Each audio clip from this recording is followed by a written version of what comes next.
So here's an idea. This comes up again and again in Tools of Tights, which is single tasking is a superpower. What does that mean? That means in a digital economy where distraction is a currency, if you can focus on one thing for 3 to 5 hours at a time and block out all distractions, you have a huge leg up. You're able to do deep work and connect dots that aren't connected. For instance, here are a couple of specific tactics. Neil Strauss, 8-time New York Times bestselling author.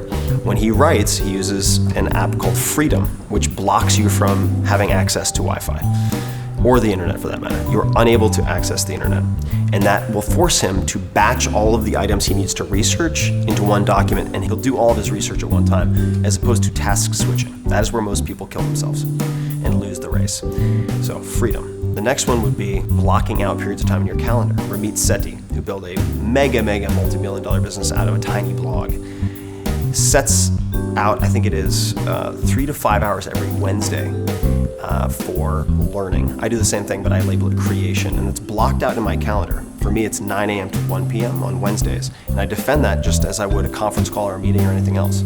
And that is time for doing deep work, which is impossible to do if you were just connecting 15 minutes here, 15 minutes there, adding up to 4 hours. They're not the same thing. And last, I would say this came up with multiple people, but I use this myself, which is turning my phone onto airplane mode and not turning it off of airplane mode until I've had at least one deep session of creative work, say 2 to 3 hours, 2 to 4 hours in the morning before lunch.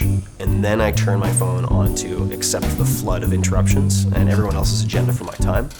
But first and foremost, the principle is remembering that single tasking in a digital world is a superpower, if you cultivate it.